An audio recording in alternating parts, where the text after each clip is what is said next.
नमस्ते स्टूडेंट्स। कल मैंने एक वीडियो शेयर किया था आपसे कच्छ की सैर। वो बाहर का वीडियो था और वो इसलिए शेयर किया था ताकि आप प्रैक्टिकली उस चीज़ को देख के समझ सकें।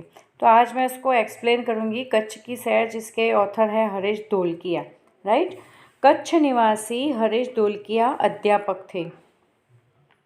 अध्यापक मीन्स टीचर, शिक्षकत्व इट मीन्स टीचिंग, आपकी पहचान, आपकी यानी किसकी, हरीश धोलकिया की। पूर्व राष्ट्रपति श्री एपीजे अब्दुल कलाम के बहुत चर्चित विंग्स ऑफ फायर पुस्तक का आपने गुजराती में अनुवादन अगनपंख शीर्षक से किया था, यानी कि उनकी बुक का नाम उन्होंने रखा था अगनपंख। शिक्षण कार्य के आपके अनुभव, संशोधनात्मक लेखन कार्य तथा पत्रकारित्व आपके लेखन के क्षेत्र हैं। कच्छ मित्र में आप सुर खाप स्तंभ अंतर्गत लिखते हैं। आपका सृजन कार्य अग्रनापक, चांसी, चक्का, आनंद, शिक्षण संबंधी गुजराती साहित्य लोकप्रिय है। ओके, सो यहाँ पर ये बताया गया है कि प्रस्तुत इकाई में आपने कच्छ का परिचय कराने का प्रयास किया है, यानी कि इंट्रोडक्शन किसका दिया है, यहाँ पे कच्छ का दिया है, जिसमें कच्छ एवं उसके इर्द गिर्द दर्शनीय स्थानों का परिचय कराया है। इस इकाई में अपनी संस्कृति का आदर इट मीन्स रिस्पेक्ट, अपनी विरासत का संरक्षण यानी कि उसको संभाल करके रखना, प्रिजर्व करना, उसको प्रोटेक्ट करना, देश प्रेम आदि मूल्यों का विकसित किया है। आपकी रचना की कच्छ यात्रा का भावानुवाद प्रस्तुत है, यानी कि आपने जो कच्छ की यात्रा का अनुवाद किया है वो यहाँ पर प्रस्तुत है। आप देख सकते हैं यहाँ पे ये सारे पिक्चर्स जो दे रखे हैं ये सारे कच्छ के। अगर जो लोग कच्छ में गए होंगे तो उन्हें पता होगा कि किस तरह से वहाँ पर ये सारा है। विशाल भारत में अनेक दर्शनीय प्रांत हैं। दर्शनीय यानी कि देखने के योग्य या देखने के लायक कोई चीज़ होती है उसको बोलते हैं दर्शनीय। प्रांत यानी कई सारी जगह हैं। सबका अपना अपना महत्व एवं सौंदर्य है। सबकी अपनी अपनी इम्पोर्टेंस है, सबकी अपनी अपनी खूबसूरती है अपने अपने प्रांत की, राइट। गुजरात उनमें से एक अनूठा का मतलब सबसे अलग, अनूठा राज्य है। गुजरात का एक विशिष्ट जिला है कच्छ। ऐसे बोलते हैं ना, मोदी जी भी बोलते हैं कच्छ नहीं देखा तो कुछ नहीं देखा, ऐसा। तो कच्छ जो है वो देखना चाहिए हर किसी को, क्योंकि वहाँ की जो लोकेशन है, वहाँ का जो स्पेशलाइज है वो सब कुछ अलग है। जो गुजरात का अत्यंत रमणीय प्रदेश है। रमणीय यानी कि घूमने के लायक, यात्रियों के लिए यानी जो घूमने वाले होते हैं टूरिस्ट, उनके लिए कच्छ आकर्षण का केंद्र है। It means centre of attraction, आकर्षण का केंद्र है। इसका पौराणिक महत्व, पौराणिक यानी कि ऐतिहासिक महत्व भी कम नहीं है।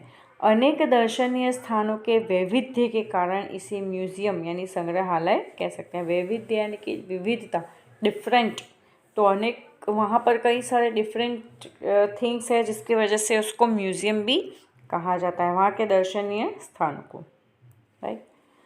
कच्छ में प्रवेश करते ही हमें रेगिस्तान के दो भाग दिखाई देते हैं, एक छोटा रेगिस्तान और दूसरा बड़ा रेगिस्तान। तो इसमें मैंने नहीं देखा, बट अगर जिन्होंने देखा हो तो उनको जैसे ही आप वहाँ पे एंटर होते हो तो आपके रेगिस्तान के दो भाग दिखते हैं, जिसमें एक आपको छोटा रेगिस्तान दिखता है, एक आपको बड़ा रेगिस्तान दिखता है। इन दोनों में रेगिस्तान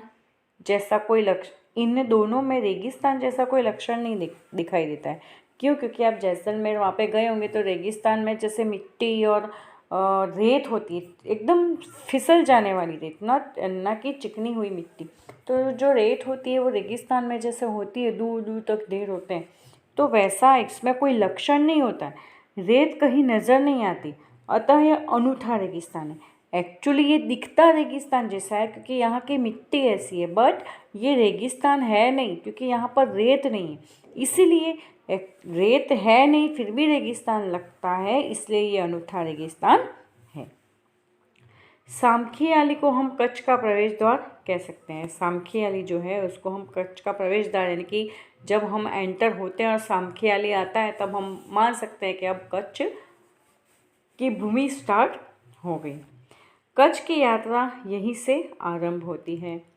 यहाँ से उत्तर की दिशा की ओर यात्रा का प्रारंभ होता है। राइट।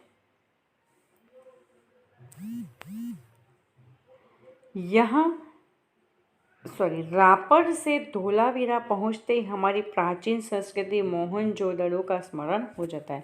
मोहनजोदड़ो मूवी है वो तो आपने देखी होगी, तो उसमें जो प्राचीन सभ्यताएं हैं उसका स्मरण हो जाता है, यानी कि उसकी याद आ जाती है। कहीं पर ऐसा होता है कि आप कहीं पे घूमने गए हो और कोई ऐसा लोकेशन देख के आपको लगता है कि अरे ये तो वहाँ पे जैसे जैसलमेर में था वैसा यहाँ पे प्लेस है, या फिर आबू में था वैसा लोकेशन है, तो कई बार हमको वहाँ की जो संस्कृति है वो देख करके मोहनजोदड़ो का स्मरण यानी याद आ जाती है। यह स्थान 5000 वर्ष यानी साल के अवशेषों का अंग है। अवशेष यानी कि वहाँ 5000 साल पहले की जो चीज़ें आज भी बची है उसका यहाँ पर अंग है, यानी कि वो सारी चीज़ें यहाँ पर हैं। इस प्राचीन नगरी के दर्शन से ही हम चकित रह जाते हैं। हमें प्राचीनता में आधुनिकता के दर्शन हो जाते हैं। प्राचीनता यानी पुरानी चीज़ें हैं पर उसमें कुछ नवीन, कुछ नया हमको दिख जाता है। राइट। सामखियाली से पश्चिम की यात्रा करते भचाऊ नजर आता है। जो बड़ा गांव है जैसे नगर, वो गांव है पर थोड़ा बड़ा है, यानी नगर जैसा, यानी टाउन जैसे। वहाँ से गांधीधाम औद्योगिक कारखानों का शहर है। वहाँ पर कारखाने, फैक्ट्रीज, मिल्स वो सब ज़्यादा है। कहाँ पर? गांधीधाम में। यहाँ सिंधी प्रजा पाकिस्तान से आकर स्थायी हुई है। सिंधी, आपने ये कास्ट का नाम तो सुना होगा, सिंधी। तो वो सिंधी की जो प्रजा है, यानी कि जो लोग हैं, वो पाकिस्तान से आकर के वहाँ पर रुके हुए हैं। कहाँ पर? गांधीधाम में। गांधीधाम आदिपुर तथा गोपालपुरी उद्योगों के कारण विकसित हुए दिखाई देते हैं। वो क्यों विकसित हुए हैं? गोपालपुरी और आदिपुर आदि उद्योगों के कारण विकसित हुए हैं। आदिपुर में गांधी स्मृति तथा पास ही कंडला बंदरगाह का महत्व है। कंडला का विकास यहाँ की प्रजा के लिए महत्वपूर्ण है। महत्वपूर्ण है यानी कि इम्पोर्टेंट है। राइट। कंडला से दक्षिण की ओर भद्रेश्वर अति प्राचीन जैन यात्रा धाम है। अब जो जैन बच्चे हैं, जो जैन लोग हैं, उनके लिए भी अच्छी चीज़ है कि वहाँ पर आपका देरासर भी है, तो जा क्या ना। हाँ, संगमरमर से बना 2500 वर्ष, 2500 भी बोल सकते हैं, 2500 भी बोल सकते हैं, वर्ष पुराना जिनालय भूकंप में खंडित हुआ। उसके पुनः निर्माण का कार्य जोरों से चल रहा है। जो भूकंप में खंडित हो गया था, जो संगमरमर से बना जिनालय, वो अभी वापस उसका काम पुनः निर्माण यानी कि फिर से बनाने की जो प्रक्रिया है वो चल रही है। इससे आधुनिकता को स्पर्श मिला है। आधुनिकता को स्पर्श मिला यानी कि आज की जो युग में जैसे बिल्डिंग्स और वो बनती है वैसा उसको टच दिया है। मुंद्रा शहर तहसील मुख्यालय भी है। मुंद्रा शहर हो, तहसील, तहसील यानी आप उसको बोलते हैं ना, यहाँ पर गुजराती में उसको तालुका बोलते हैं, तहसील। यहाँ अनेक उद्योगों के कारण विकास की दिशा खुली हुई है। अनेक उद्योग इतने हैं कि यहाँ पर डेवलपमेंट है, विकास यानी डेवलप है, लोगों में भी है और बिजनेस में भी है। ओके। यहाँ कुछ प्राचीन इमारतें हैं। समुद्र के किनारे तटीय यात्रा करते हुए हम मांडवी पहुँच गए। अब हम कहाँ पहुँच गए हैं? हम मांडवी पहुँच गए।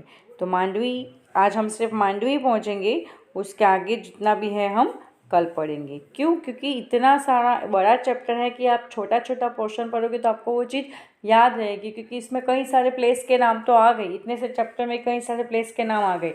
उसमें ये भी आ गया कि कहाँ पे क्या इंपॉर्टेंस है, कौन सा बंदरगाह है, कौन सी तहसील है ना। तो ये चीज़ें आपको याद रखनी होगी कि कहाँ पे फिर से काम चल रहा है, कौन सी पश्चिम यात्रा करनी है, कहाँ कितना साल पुराना कौन सा एरिया है। तो ये सारी चीज़ें आपको याद रखनी होती है, इसलिए आज हम इतना ही पढ़ेंगे। ओके। सो आपको क्या करना है अब देखो, पहले तो मैंने आपको कुछ ऐसा एक्स्ट्रा वर्क नहीं दिया था, बट अभी मैं ऐसा बोलना चाहती हूँ कि अब आप नोटबुक में डेली 1 पेज कॉपी राइटिंग करेंगे, क्योंकि मैंने आपके पेपर्स चेक किए हैं और आपके पेपर चेकिंग में कई सारी मात्रा मिस्टेक्स राइटिंग में, जैसे आप लिखते हैं तो कई बार ज़्यादा गैप, कई बार कम स्पेस, तो ऐसा सब इशू बहुत देखा मैंने। अप्स डाउन्स, कुछ लाइन के ऊपर लिखते हैं, कुछ लाइन के नीचे लिखते हैं, कुछ बीच में लिख रहे हैं, कुछ ऊपर मात्रा नहीं लगा रहे हैं। तो ये सारी चीज़ें, छोटी छोटी चीज़ें पढ़ाई लिखाई से ज़्यादा इम्पोर्टेंट है, राइट। इसलिए आपको क्या करना है, आज मैंने जितना पढ़ाया है आपको, ओके, तो आज हमने जितना पढ़ा है, तो मैं कितना पढ़ा है फिर से बता देती हूँ आपको। स्टार्टिंग से लेकर के हमने आज पढ़ा ये हमने कहाँ पे प्रवेश किया था अभी, मुंद्रा शहर में, राइट। तो मुंद्रा शहर में हमने प्रवेश किया है और वहीं तक आपको आज लिखना है, ताकि ये मांडवी पहुँचे। तो स्टार्टिंग से लेके हम मांडवी पहुँचे वहाँ तक आपको कॉपी राइटिंग करना ही है और कंपलसरी करना है, क्योंकि नेक्स्ट एग्ज़ाम में अगर आपकी नोटबुक चेकिंग में मांगूंगी और अगर उसमें हम कॉपी राइटिंग नहीं निकली, आपकी हैंड राइटिंग में मुझे इम्प्रूवमेंट नहीं देखा, तो आगे जाके आपके बोर्ड के एग्ज़ाम में बहुत सारी डिफ़िकल्टीज़ आ सकती है। मैं ये नहीं बोल रही कि आएगी, बट आ सकती है due to your handwriting. आपकी हैंड राइटिंग की वजह से आपको इशू आ सकता है। इसलिए आपको क्या करना है, आपको अच्छे से लिखना है और बिल्कुल भी टेंशन नहीं करनी है, थोड़ा थोड़ा गैप करके धीरे धीरे लिखना है, राइट। सो आई होप आपको ये क्लियर हो गया हो चैप्टर। इतना ही पढ़ेंगे, इतने में सब कुछ लर्न करना है, ताकि आपको सारे प्लेस के नाम याद रहें, सारा जो कंटेंट है वो याद रहे, और कच्छ में कहाँ से एंट्रेंस स्टार्ट होता है, कहाँ पे क्या है, कितनी तहसील, कौन सी तहसील है, कौन सा प्रवेश द्वार है, कौन सी बिल्डिंग कितने साल पुरानी है, कौन सा ऐसा वहाँ पे जगह है जहाँ पर फिर से रिनोवेशन यानी कि फिर से काम चल रहा है। अगर कहीं पर काम चल रहा है तो आधुनिकता का टच कहाँ पे मिला हुआ है। ये सारे ही प्लेस के नाम, क्वेश्चन, छोटे छोटे क्वेश्चन बना के आपको लर्न करने हैं। चैप्टर पढ़ने को हम पूरा एक साथ पढ़ सकते हैं, लेकिन वो प्लेस के नाम अगर आपको याद नहीं रहेंगे तो वो बिल्कुल यूज़फुल नहीं है, right. So you have to write, means you have to copyright and you have to learn that question and that place name. Okay, thank you very much students.